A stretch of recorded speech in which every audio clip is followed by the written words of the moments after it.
कि क्या यूजीसी से उन्हीं के सीने में दर्द है? क्यों नहीं सारे लोग फरसा लेकर के पहुंच गए? ये नौटंकी है, यह मिथ्या प्रदर्शन है। लेकिन नौकरी तो वही छोड़ा ना, पत्र दे दिया किसने कहा? ये तो शहादत है ना। नहीं, ये कौन सी शहादत है? फरसा उनके लोग लाए थे। अच्छा, उनके लोग लाए, उन्हीं से वो मांगे, उतर करके गए। वो लोग कैसे लोग थे? क्या आतताई थे? वो किसी पर प्रहार करता तो गला उतर जाता। अगर उस मंच पर कोई घटना होती तो उसके जवाबदेह राजेंद्र नाथ त्रिपाठी होते। तो आप उनके ऊपर एफआईआर क्यों नहीं दर्ज करा? ये तो आसानी प्रशासन को चाहिए ना। एकदम खुली गुंडई उनका प्रदर्शन कर रहे थे, जो काफी एक हमको लगता है कि पूर्व नियोजित कार्यक्रम विरोधियों की सह पर उनके द्वारा किया गया। विरोधी कौन? एक नहीं दो फरसा। और अलंकार अग्निहोत्री तो इस समय गुस्से में है, तेवर में है। अगर फरसा चला देते कलराज मिश्र पर, फरसा चला देते ब्रजेश पाठक पर, फरसा चला देते आप ही पर, हो जाता, वहां हो जाता, इस तरह की घटना हो जाती। मनोज तिवारी की शायद फ्लाइट में छूट गई, या फिर डर के मारे नहीं आए। उनको पता रहा होगा कि क्या होने वाला है। प्राथमिकता हमने भारतीय जनता पार्टी के नेताओं को इसलिए दिया कि मेरे नेतृत्व में 138 संगठनों ने भारतीय जनता पार्टी को सपोर्ट करने का कार्य किया था। कब क्या किया? मर्यादा क्या थी? क्या केवल दोनों हथवा में फरसवा लहरा दिया था? यह मर्यादा का हनन था या और कुछ किया? उसका एक अंश ये भी है कि आप एक पीसीएस अधिकारी रहे हैं। लखनऊ के प्रबुद्ध समागम में डॉक्टर दिनेश शर्मा को बोलने ही नहीं दिया गया। आए मंच पर हुटिंग शुरू हो गई। डॉक्टर दिनेश शर्मा कौन? पूर्व डिप्टी सीएम उत्तर प्रदेश के, वर्तमान में राज्यसभा के सदस्य। ब्रजेश पाठक आए डिप्टी सीएम, तब क्या हुआ? और कलराज मिश्रा ने मंच संभाला, तब लोगों की क्या प्रतिक्रिया थी? और अलंकार अग्निहोत्री जो यूजीसी को लेकर के हमलावर हैं और शंकराचार्य जी के मुद्दे को लेकर के लगातार यात्रा कर रहे हैं, जगह जगह उनका स्वागत भी हो रहा है, वह जब फरसा लहराए तो फिर प्रबुद्ध समागम में क्या स्थिति रही? यह रहा इंदिरा गांधी प्रतिष्ठान गोमती नगर लखनऊ में, जहां लाखों लाख उसके बुकिंग के लगते हैं, भारी संख्या में लोग जुटे थे। और फिर किस पर हुटिंग हुई? यह समागम सफल हुआ अथवा असफल? समागम कराने वाले, उसके नेतृत्वकर्ता हमारे बीच हैं राजेंद्र नाथ त्रिपाठी जी, जो अखिल भारतीय ब्राह्मण महासभा रा के अध्यक्ष हैं। प्रणाम। क्या बवाल आपने करवा दिया बुला करके। दिनेश शर्मा आए, यूजीसी पर कुछ बोले ही नहीं, चले भाग। सरकावा नारा पकड़ लिए, लोग कह रहे थे यूजीसी पर बोलिए, यूजीसी पर बोलिए, भाग खड़े हुए। आपने कांग्रेस को भी बुलाया, उसमें लोक दल को भी बुलाया, कलराज मिश्र पूर्व राज्यपाल को भी बुलाया, केंद्रीय मंत्री रहे, प्रदेश के भी मिनिस्टर रहे, और ब्रजेश पाठक जी, सबके पसीने छूट रहे थे, चारों तरफ से हुटिंग हो रही थी। यह क्या उद्देश्य था आपका? बवाल कराना कि बवाल मचे, लोग जाने कि ब्राह्मण आक्रोशित है, और ब्राह्मण का आक्रोश शांत करना आप सामान्य बात नहीं है। देखिए, कार्यक्रम का उद्देश्य बता दूं कि कार्यक्रम का उद्देश्य क्या रहा और किन विषयों पर चर्चा होनी थी। जी। प्रबुद्ध समागम में मुख्य विषय था कि सवर्ण हितों पर हो रहे कुठाराघात, उत्पीड़न, उपेक्षा, तिरस्कार जी का मूल कारण क्या है और निवारण क्या है। जी। इसी पर यह विचार गोष्ठी की गई थी और सभी दलों के नेताओं को बुलाया गया। जो आए उनका स्वागत, जो नहीं आए उनका भी स्वागत है जी। और सिर्फ ब्राह्मणों को ही नहीं बुलाया गया था, सभी वर्गों को। कारण कि जहां टारगेट करके आज की जो राजनीति है कि सवर्णों को टारगेट करके गैर जातियों से लड़ाने की जो परंपरा है, ऐसे में ब्राह्मण अपना मूल दायित्व समझते हुए कि ब्राह्मण जोड़ने का कार्य किया, तोड़ने का नहीं। इसलिए इस सिद्धांत के तहत अपने मनीषियों के बताए हुए, पूर्वजों के बताए हुए मार्ग पर चल करके इस कमान को संभालने का काम अखिल भारतीय ब्राह्मण महासभा ने किया। और उसके तहत प्रबुद्ध समागम का कार्यक्रम 28 फरवरी को इंदिरा गांधी प्रतिष्ठान में किया और सभी दलों को बुलाया गया और सबके विचार आमंत्रित किए गए और निराकरण की दिशा में जा करके हम समाज की रक्षा कर सकें, इसलिए प्रयास किया गया था। जी। आप सभी दलों की बात कर रहे हैं और इसमें अगर मैं एक लाइन से अगर नाम पढ़ूं तो ऊपर से है श्री कलराज मिश्र और विशिष्ट अतिथि ब्रजेश पाठक हैं, दिनेश शर्मा राज्यसभा सदस्य हैं, फिर राजेंद्र नाथ त्रिपाठी आप स्वयं हैं, मुख्य वक्ता की हैसियत में अति विशिष्ट में है मनोज तिवारी, वही ना, अरे रिंकिया के पापा। हाँ हाँ हाँ हाँ, क्या मतलब हाँ, वही मनोज तिवारी। मनोज तिवारी तो विशिष्ट अतिथि में हैं और महेश शर्मा हैं। तो सब तो वही एक लाइन से देख रहा हूँ। फिर अगर आगे आता हूँ अति विशिष्ट अतिथि के बाद तो दयाशंकर सिंह जी हैं परिवहन मंत्री, सतीश शर्मा राज्य मंत्री, गिरीश यादव हैं, दानिश आज़ाद हैं। मतलब नीचे आप विशिष्ट अतिथि में कई लोगों का नाम आपने दिया है, लेकिन मुख्य अतिथि और अति विशिष्ट अतिथि में वही लोग हैं। और ऊपर से अगर देखा जाए तो कलराज मिश्र जी भी आए थे, ब्रजेश पाठक जी भी थे, डॉक्टर दिनेश शर्मा जी भी थे। मनोज तिवारी की शायद फ्लाइट में छूट गई या फिर डर के मारे नहीं आए, उनको पता रहा होगा कि क्या होने वाला है। प्राथमिकता हमने भारतीय जनता पार्टी के नेताओं को इसलिए दिया कि मेरे नेतृत्व में 138 संगठनों ने भारतीय जनता पार्टी को सपोर्ट करने का कार्य किया था। कब? इस चुनाव में जो चल रही है सरकार, लोकसभा वाला कि विधानसभा वाला? दोनों में दिया गया था। तो सवाल ये है कि हमारे वोट से वो जीते, विधायक जीते, सांसद जीते और सरकार उनकी बनी। तो पहला कर्तव्य बनता है कि हम इनसे सवाल करें जिनको राजा बनाने का काम किया। इनसे हम पूछेंगे कि हमारी दुर्दशा क्यों हो रही है। सेकंड पर हम विपक्ष से पूछेंगे, चाहे वो सपा हो, चाहे कांग्रेस हो या बसपा हो, लेकिन पहला कर्तव्य यही बनता है कि जिनको हमने राजा बनाया हम इनसे सवाल करेंगे। प्राथमिकता इनको थी। उसके बाद कांग्रेस के भी प्रदेश अध्यक्ष अजय राय जी आए थे, उसके प्रभारी अविनाश पांडे जी आए थे, राष्ट्रीय लोकदल के प्रवक्ता थे अनिल दुबे जी, वो भी आए थे, और भी छोटे छोटे नेता सपा और बसपा के आए हुए थे। तो सबके विचार लिए जाने थे कि आखिर में गुनाह क्या है सवर्णों का, जिसने राष्ट्र के लिए, समाज के लिए कुर्बानी दिया, समाज को एक सूत्र में बांध करके लेकर चलने का कार्य किया। लेकिन आज की राजनीति सारे दलों की, एक दल की बात नहीं है, सारे दल एक जात से दूसरी जात को लड़ा करके अपना वोट बैंक ठीक करने में लगे हैं। ऐसी हालात में आगे क्या होगा? दूसरी चीज कि चाहे वो दलित एक्ट हो, चाहे आरक्षण हो, चाहे यूजीसी जो नया काला कानून लाया गया है, इससे प्रभावित सवर्ण समाज हो रहा है। इन सभी विषयों पर विस्तार से चर्चा होनी थी और सबके मंतव्य लिए जाने थे। इसी चीज को लेकर के कार्यक्रम किया गया था। उसी में कूद गए अलंकार मिश्रा और फरसा लेके लगे लहराने, फिर मंच पर बवाल मच गया। तो अगर अलंकार मिश्रा का नाम इसमें कहीं नहीं मैं देख रहा हूँ, वो वही अलंकार मिश्रा जो वो अतिथि नहीं थे, वो अतिथि नहीं थे, ऐसे ही कूद गए थे अपने आप। चूंकि उनको लगा, हमसे कहे कि क्या मैं आ सकता हूं, हमने पूरे धरती के लोगों को बुलाया है, कोई आ जाए अपना विचार दे। उस क्रम में वो भी आ गए, तो उनको मंच पर स्थान दिया गया था। कोई आएगा तो हम सम्मान देंगे। अरे मतलब सम्मान का मतलब ये मंच है। मंच पर जो आपने सूची बनाया है, प्रमुख जो मुख्य अतिथि हैं, अति विशिष्ट अतिथि हैं, विशिष्ट अतिथि हैं, तो यही लोग न मंच पर रहेंगे? यही रहेंगे। तो यह तो उसमें थे नहीं, फिर कैसे मंच पर गए? अब ये इनको बुलाया भी नहीं गया मंच पर कि डैश पर कि आप आइए भाषण करिए। तो फिर कैसे नाचने आ गए?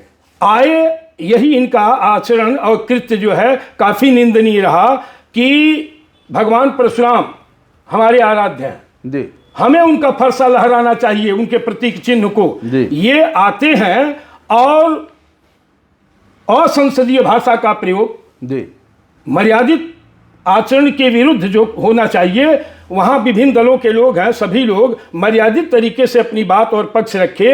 ये आते ही आक्रामक हो गए प्रधानमंत्री पर, अन्य वरिष्ठ नेताओं पर, और फरसा भीड़ से मंगा करके और वहाँ प्रदर्शन करने लगते हैं। मैं तो कहूँगा कि स्थानीय प्रशासन कैसे फरसा लाने दिया वहाँ? अगर जिनको इतना आक्रोश है वो किसी पर फरसा भी चला सकते थे, कोई बड़ी घटना भी हो सकती थी, तो प्रशासन के लोगों ने रोका क्यों नहीं?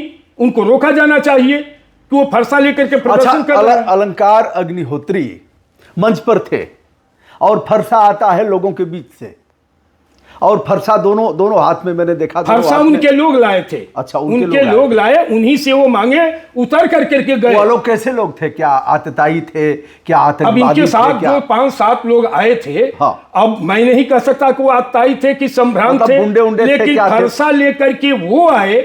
हमारा कार्यकर्ता अगर फरसा लेकर के आता तो ये होता, परशुराम सैनिक है, ब्राह्मण महासभा का है, भगवान परशुराम का प्रतीक चिन्ह लाया है। इनके लोग फरसा लेकर के अगर आए और मंच पर प्रदर्शन कर रहे हैं तो ये बहुत ही दुखद रहा, शर्मनाक रहा। तो क्या आप ही के लोग भगवान परशुराम का फरसा लेके चलेंगे? अलंकार अग्निहोत्री और अन्य लोगों के लोग परशुराम जी का फरसा लेके नहीं मुझे चलेंगे? प्रसन्नता होगी कि हर ब्राह्मण उनके प्रतीक को लेकर के चले, उनके प्रतीक को फिर- लेकर फिर के क्या सबको दिक्कत चलना हो गई? चाहिए। फरसा तो- लेकिन अलंकार अग्निहोत्री के हाथ में जो भगवान परशुराम का फरसा था वो प्रतीकात्मक था ना, कि उससे गर्दन काटेंगे वह।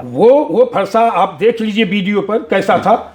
वो किसी पर प्रहार करता तो गला उतर जाता। तो क्या अलंकार अग्निहोत्री प्रहार कर सकते थे? जिस तरह से भाषा का वो प्रयोग किए और संसदीय भाषा का प्रयोग प्रधानमंत्री पर और अन्य लोगों पर जिस तरह से आक्रामक हुए थे, तो जो अपने शब्द का फरसा चला रहा है, बाण चला रहा है, तो क्या यह सही नहीं है? अरे अभिव्यक्ति शस्त्र उसके हाथ में है, वो नहीं चला अभिव्यक्ति सकता। की आजादी है, अभिव्यक्ति की आजादी किसी की हत्या करने की थोड़ी ही ना। तो क्या बोले वह? आजादी अगर हो जाए, क्या बोले वह? क्या बोले? प्रधानमंत्री के खिलाफ अमर्यादित भाषा का प्रयोग माननीय दिनेश शर्मा पर, ये हमारे सम्मानित अतिथि हैं आदरणीय दुबे जी। अगर उस मंच पर कोई घटना होती तो उसके जवाबदेह राजेंद्र नाथ त्रिपाठी होते, इसलिए कि मैं आयोजक था, मेरे नाम से परमिशन है। तो आप अलंकार अग्निहोत्री पर एफआईआर दर्ज कराइए।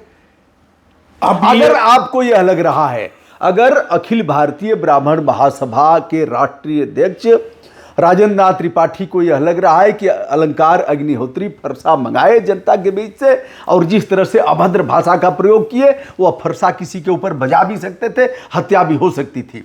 यदि बिना परमिशन के उन्होंने ऐसा किया और उनका आचरण निश्चित रूप से अराजकता के तौर पर था, तो आप उनके ऊपर एफआईआर क्यों नहीं दर्ज करा? ये तो आसानी प्रशासन को चाहिए ना।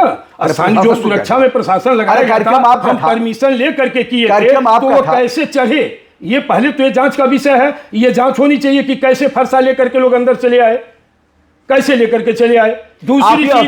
दूसरी चीज कि वहीं उनको इससे सीख लेना चाहिए, एक पढ़े लिखे इंसान है, कि वहीं कांग्रेस के दो लीडर किस भाषा में ये कर रहे हैं, मर्यादित शब्द का प्रयोग कर अपनी विचार दे रहे हैं। वहीं अनिल मिश्रा जी एडवोकेट, जिनको जो यूजीसी की लड़ाई लड़ रहे हैं, बहुत ही बैलेंस करके मर्यादित तरीके से अपना पक्ष रखने का काम किया। सारे लोग मर्यादित तरीके से अपनी बात रख रहे हैं। प्रबुद्ध मंच था, उनको प्रबुद्ध मंच का सम्मान करते हुए मर्यादित भाषा का प्रयोग करना चाहिए। एकदम खुली गुंडई का प्रदर्शन कर रहे थे, जो काफ़ी एक हमको लगता है कि पूर्व नियोजित कार्यक्रम विरोधियों की सह पर उनके द्वारा किया गया। विरोधी कौन?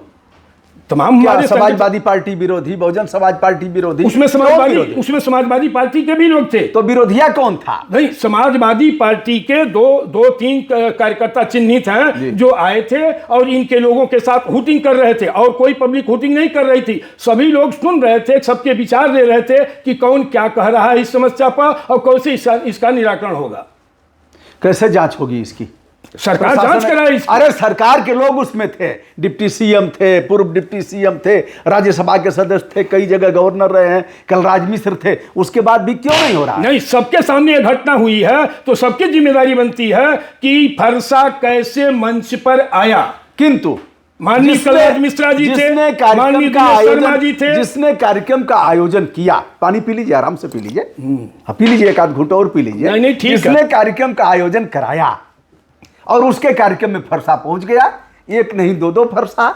और अलंकार अग्निहोत्री तो इस समय गुस्से में है, तेवर में है। अगर फरसा चला देते कलराज मिश्र पर, फरसा चला देते ब्रजेश पाठक पर, फरसा चला देते आप ही पर, हो जाता, वहां हो जाता, इस तरह की घटना हो जाती। लेकिन मैं सम्मानित मंच आपके चैनल के माध्यम से मैं ये जानना चाहता हूं कि क्या यूजीसी से उन्हीं के सीने में दर्द है? जितने सवर्ण हैं इस देश में, जितने हमारे परिवारीजन लोग हैं, सवर्ण समाज के लोग हैं, सबके दिल में इस काले कानून के खिलाफ आक्रोश है। किंतु क्यों नहीं सारे लोग फरसा लेकर के पहुंच गए? यह नौटंकी है, यह मिथ्या प्रदर्शन है।